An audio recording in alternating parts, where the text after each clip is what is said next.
Halo rekan-rekan film investor. Kali ini saya akan membahas satu saham yang sudah banyak banget di request oleh subscriber channel Leo Sumadi, yaitu Clifton Finance dengan kode saham CEFIN. Saham ini masih kerabat dekat ya dengan PNLF yang telah saya bahas sebelumnya. Saya melihat saham ini memang sangat menarik untuk dibahas karena ini menjadi salah satu portofolio kesayangannya Pak Loke Hong ya. Tercatat Loke Hong memiliki 5,16% lebih pemilikan di saham CEFIN. Dan yang menarik, penambahan kepemilikan oleh Loke Hong ini dilakukan paling banyak itu di tahun 2021 yang lalu. Anda perhatikan ya, ini kebetulan saya ada datanya ini dari Stockbit. Kita perhatikan pada beberapa bulan Loke Hong terlihat sibuk mengakumulasi saham CEFIN. Saat dimintai keterangan oleh CNBC ya, pada pertengahan tahun lalu, Loke Hong mengatakan bahwa alasan dia mengakumulasi saham ini hanya satu saja, yaitu murah. Waktu itu dia mengakumulasi mulai dari PBV-nya 1,5 kali. Waktu itu Loke Hong menganalisa seperti ini.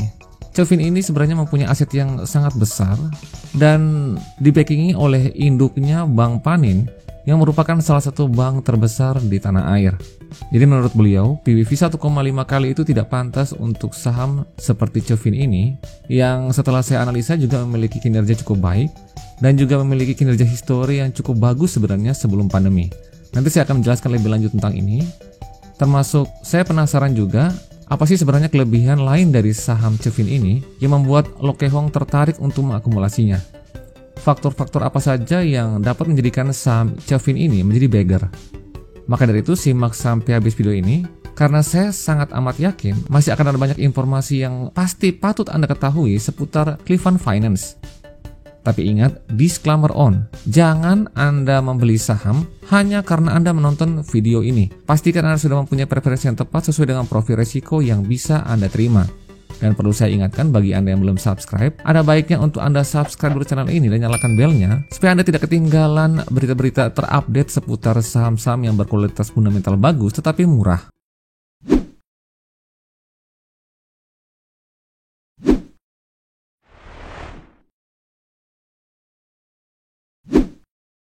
Oke, kita mulai dulu dengan update ya kinerja terbarunya kuartal ketiga. Pada kuartal ketiga ini sebenarnya pendapatan dari CEFIN mengalami penurunan ya sebesar 20% dari yang tadinya 1 triliun menjadi 1,3 triliun. Nah, seperti biasa saya akan membreakdown pendapatannya supaya kita bisa tahu sumber-sumber pendapatan dari Clifton Finance. Nah, kalau kita perhatikan sebenarnya di sini karena memang Clifton Finance ini lembaga pembiayaan ya. Jadi kita akan membreakdown pembiayaan-pembiayaan apa saja yang dilakukan oleh Clifton Finance. Setidaknya ada 3 pembagian pembiayaan ya. Ada sewa pembiayaan, ini menyumbang 1,15% total pembiayaan keseluruhan.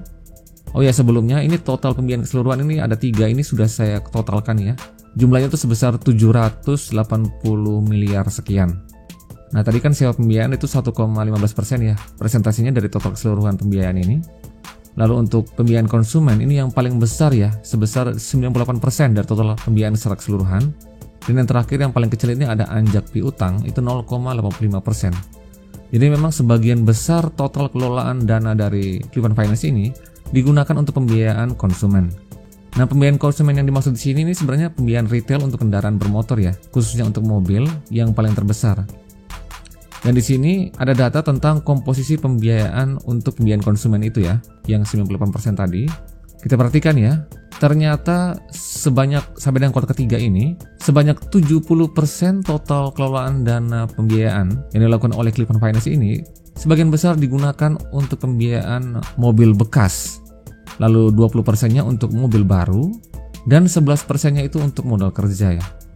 Nah, modal kerja yang dimaksud sini ini salah satunya itu untuk misalnya kendaraan alat berat yang digunakan untuk proses produksi di pertambangan. Nah, ini ada beberapa layanan pembiayaan yang disediakan oleh Clifton Finance ya. Ini ada pembiayaan mobil baru, ada pembiayaan mobil bekas, pembiayaan alat berat, dan juga pembiayaan multiguna. Pembiayaan multiguna ini yang disebutnya sebagai program dana cair ya. Jadi kita jaminkan BPKB dan mendapatkan uang tunai. Nah, sejauh ini portofolio terbesar pembiayaan dari Clifton Finance itu adalah pembiayaan mobil bekas. Nah, dari total pendapatannya ini pada kuartal ketiga tahun 2021, Clifton Finance mendapat laba bersih sebesar 74 miliar. Jumlah ini meningkat 21% dari yang tadinya 61 miliar. Nah, kalau saya lihat ya, tadi kan pendapatannya sebenarnya turun ya, terutama di sisi pembiayaannya ya. Tercatat dari ketiga pembiayaannya ini semuanya mencatatkan penurunan ya, dari pembiayaan konsumen yang tadinya 1 triliun menjadi 765 miliar. Terus ada sewa pembiayaan ya, yang tadinya 49 miliar menjadi 9 miliar. Dan juga anjak piutang yang tadinya 4,7 miliar menjadi 4,4 miliar saja. Tapi di sini memang di sisi lain kenapa sampai labanya naik ya walaupun pendapatannya turun, itu lebih disebabkan karena adanya penurunan beban bunga ya. Nah, ini wajar karena pembiayaannya turun, maka beban bunganya juga turun. Terlihat di akun beban turun dari 441 miliar menjadi 262 miliar. Dan di sini juga ada penurunan ya yang cukup besar, itu kerugian penurunan nilai aset keuangan. Nah, ini sebenarnya penurunan yang bersifat pembukuan ya. Untuk aset-aset keuangan yang bersifat pembiayaan memang diharuskan untuk adanya pencadangan atau kerugian penurunan nilai aset keuangan ya. Dari yang tadinya 489 menjadi 399. Nah, sehingga menghasilkan jumlah beban yang lebih kecil daripada tahun sebelumnya yang 1,2 triliun, pada kuartal ketiga ini 991 miliar, sehingga dapat menghasilkan laba bersih.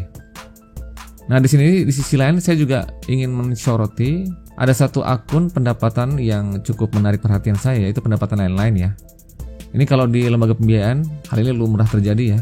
Pendapatan lain-lain itu termasuk pemasukan yang cukup besar ternyata dari total keseluruhan pendapatan dari lembaga keuangan ya.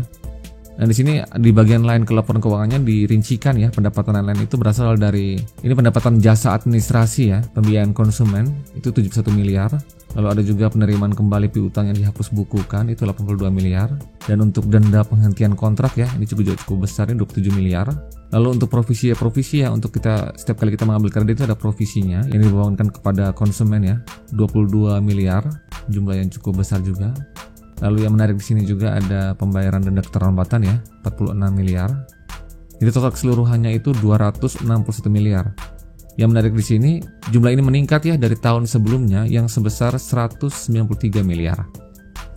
Jadi overall secara keseluruhan, sebenarnya kinerja dari Clifton Finance ini pada tahun 2021 masih inline dengan kinerja beberapa perusahaan pembiayaan lainnya dan juga perbankan yang mengalami tekanan ya, penurunan pembiayaan, penurunan kredit karena adanya resiko gagal bayar ya yang diakibatkan karena krisis ekonomi yang diakibatkan karena COVID-19. Tapi yang menarik di sini coba kita perhatikan kinerja historinya. Nah, Anda perhatikan ya untuk total asetnya dulu ya. Ini ada data dari tahun 2016 sampai dengan tahun 2021 yang disetahunkan. Data sampai dengan kuartal ketiga juga ada. Nah, Anda perhatikan dari tahun 2016 itu total asetnya sebesar 6,7 triliun. Lalu meningkat dengan sangat pesat ya. Sampai dengan tahun 2019 itu sebelum pandemi itu asetnya sudah 12,1 triliun. Lalu pada saat pandemi aset itu turun, dalam hal ini aset keuangan ya, dalam hal ini pembiayaan turun menjadi 10,9 triliun, lalu turun lebih dalam lagi sampai dengan kuartal ketiga itu 7,8 triliun. Nah, berikutnya kita perhatikan untuk revenue ya, pendapatan. Itu juga sebenarnya sebelum pandemi itu mengalami peningkatan ya. Dari 1 triliun pada tahun 2016 menjadi 2,1 triliun, ini meningkat 2 kali lipat ya pada tahun 2019, sampai pada akhirnya COVID menerjang dan akhirnya pendapatannya turun 1,8 triliun dan turun lebih dalam lagi pada tahun 2021 1 triliun. Begitu juga untuk net profitnya pada tahun 2016 itu 205 miliar, lalu meningkat dengan cukup fantastis ya sampai dengan 2019 361 miliar. Lalu kemudian COVID menerjang dan akhirnya laba bersih turun pada tahun 2020 46 miliar, lalu naik sedikit pada tahun 2021 ya 74 miliar. Nah, di sini yang saya mau katakan bahwa inilah yang menjadi dasar pertimbangan dari Loh Keong ya salah satunya, bahwa jika tidak ada COVID, dan sebagai catatan bahwa COVID ini, krisis ekonomi yang diakibatkan karena COVID ini tidak hanya mempengaruhi Clifton Finance saja, tetapi juga mempengaruhi semua lembaga pembiayaan, semua bank, bahkan hampir semua sektor ekonomi di Bursa Efek Indonesia di Indonesia. Karena itu ini merupakan sesuatu yang hal yang tidak biasa. Sehingga menurut Loh Keong mungkin bahwa jika tidak adanya COVID-19 ini, sebenarnya kinerja Clifton Finance ini mengalami pertumbuhan yang sangat amat baik. Terlihat progresnya sangat baik ya, terutama dari tahun 2016. Sehingga menurut pendapat beliau dan juga saya berpendapat demikian juga, saya sering mengatakan bahwa kita tidak boleh melihat kinerja suatu perusahaan itu hanya terkhusus pada tahun 2020 dan juga 2021. Karena ini merupakan tahun yang tidak biasa. tidak relevan kita menilai kinerjanya pada tahun ini. Sehingga kita harus tarik ke belakang, lebih kurang 5 tahun belakangan ini, untuk melihat bagaimana sebenarnya kinerja historinya. Karena kita tahu semua, kita percaya bahwa COVID ini suatu saat akan berakhir, sehingga kita mempunyai proyeksi bahwa jika COVID ini berakhir, maka kinerja yang perusahaan-perusahaan yang tadi sebenarnya bagus, bertumbuh dengan sangat baik sebelum COVID, tentunya mempunyai kemungkinan akan lebih baik juga yang sama seperti sebelum COVID, jika COVID ini telah berakhir. Dan jika kinerjanya membaik, maka harga sahamnya pun akan naik sesuai dengan kinerjanya. Berikutnya kita akan bahas valuasinya ya.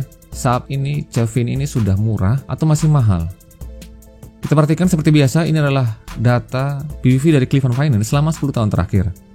Garis berwarna orange yang disebut sebagai mean PBV, artinya dalam 10 tahun terakhir, saham Cleveland Finance biasanya diperdagangkan dengan PBV sebesar 0,4 kali. Nah, saat video ini dibuat, PBV-nya itu sebesar 0,21 kali yang ditujukan oleh grafik berwarna biru yang naik turun ini. Nah, di sini kita bisa mencari harga wajarnya. Kita cari dulu book value per share, BVPS. Rumusnya ekuitas dibagi jumlah saham yang beredar. Di sini angkanya saya sudah dapat sebesar Rp1.210 per lembar saham. Angka ini kita kalikan dengan min PBV-nya 0,40 kali.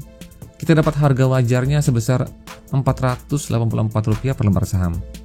Lalu kita bandingkan dengan harga saat ini Rp250 per lembar saham, maka kita bisa dapat MOS sebesar 48,35%. Nah, di bawahnya ini ada perhitungan untuk min PBV-nya ya. Perhitungan garis yang berwarna hijau untuk PBV sebesar 0,22 kali. Karena memang saat ini PBV-nya juga masih sedikit di bawah dari garis berwarna hijau. Sehingga saya juga menampilkan perhitungan untuk min PBV-nya yang kita dapat MOS sebesar 6%. Jadi dari hasil perhitungan ini, memang terlihat Cleveland Finance saat ini sudah berada pada titik yang murah ya. Walaupun memang selama ini saham ini dihargai murah ya, di bawah 1 kali, tetapi semurah-murahnya saham ini, saat ini PBV-nya 0,22 kali itu memang sudah yang paling murah ya, dibandingkan dari 10 tahun saham ini diperdagangkan. Jadi biasanya saham ini diperdagangkan dengan PBV 0,4 kali, saat ini lebih murah, yaitu sebesar 0,21 kali. Nah, berikutnya saya akan membahas prospeknya ya. Kalau kita lihat tadi kan pada saat saya breakdown komposisi pembiayaannya, Cleveland Finance ini kuatnya itu di pembiayaan mobil bekas. Lebih dari 70% total pembiayaan mobil itu ditujukan untuk mobil bekas. Nah, sebenarnya ada beberapa tantangan yang dihadapi pasar kendaraan bekas pada tahun 2021 dan juga mungkin akan berlanjut pada tahun 2022 nanti atau sekarang. Yang pertama itu masih penurunan daya beli ya. Hal ini tidak terjadi juga pada sektor mobil ya, pembelian mobil baru dan bekas, tetapi juga seluruh sektor ya. Jadi penurunan daya beli ini tentunya sangat menekan konsumsi masyarakat, salah satunya untuk mengganti kendaraan atau membeli mobil yang lebih baik atau lebih baru. Yang kedua, adanya insentif bebas pajak PPNBM. Nah, ini sebenarnya antara ya atau tidak mempengaruhi pembiayaan atau kinerja dari Cevin. Karena saya melihatnya insentif bebas pajak PPNBM ini sangat menguntungkan untuk pembelian kendaraan baru. Karena ini memang hanya diterapkan untuk pembelian kendaraan baru ya, bukan bekas. Sehingga mungkin saja dengan adanya PPNBM ini, justru pembelian mobil bekas itu sedikit agak turun. Karena orang-orang tentu akan memilih mobil baru yang bebas PPN, maka harganya lebih murah timbang untuk mobil bekas. Yang ketiga, adanya insentif bebas pajak untuk kendaraan di bawah 1.500 yang lanjut lagi di tahun 2022. Jadi untuk tahun 2021 itu kan semua kendaraan ya, semua sisi kendaraan diberikan insentif bebas pajak. Nah, pada tahun 2022 ini kabarnya itu untuk kendaraan yang di bawah 1.500 cc itu masih diberikan insentif. Ini merupakan tantangan tersendiri untuk pembiayaan mobil bekas khususnya untuk di bawah 1.500 cc. Yang keempat, adanya kemungkinan kenaikan suku bunga oleh Bank Indonesia pada tahun 2022. Hal ini sangat mungkin terjadi ya, karena Bank Indonesia harus mengimbangi kenaikan The Fed yang akan terjadi nanti untuk menstabilkan nilai tukar ya. Nah, itu penjelasannya akan lebih panjang lagi.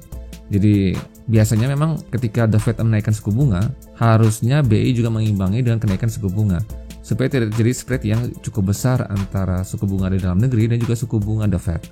Nah, beberapa tantangan ini yang kita akan lihat nanti pada tahun 2022 ini. Apakah Cleveland Finance, Cevin ini dapat melewatinya dengan baik atau tidak? Kita semua perhatikan, tadi kan waktu pembahasan kinerja historinya, sebenarnya jika tidak ada pandemi, maka sebenarnya kinerja Cevin ini sebenarnya akan melaju lebih kencang lagi pada tahun 2020 dan kurang lebih semakin menguasai pangsa pasar pembiayaan mobil bekas di tanah air. Nah, tinggal sekarang jika kinerja laba bersihnya ini bisa kembali setidaknya seperti tahun 2019 sebelum pandemi, maka hampir pasti investor akan kembali mengakumulasi saham ini. Dan pada akhirnya kemungkinan saham ini untuk menjadi beggar akan semakin besar. Dan saya cukup yakin dan optimis hal ini akan terjadi dengan dukungan pemulihan ekonomi dan juga daya beli yang akan meningkat pada tahun 2022 ini. Optimisme saya ini muncul dari beberapa analisa berikut ini. Yang pertama, vaksinasi yang berjalan lancar dan juga penanganan COVID yang sudah lebih terkendali. Jika hal ini terjadi, maka tidak perlu lagi ada pembatasan kegiatan ekonomi dan pada akhirnya geliat ekonomi akan kembali berputar seperti sebelum COVID-19. Dan hal itu tentunya akan meningkatkan daya beli masyarakat. Yang kedua, mobilitas orang saat ini lebih nyaman untuk menggunakan mobil pribadi.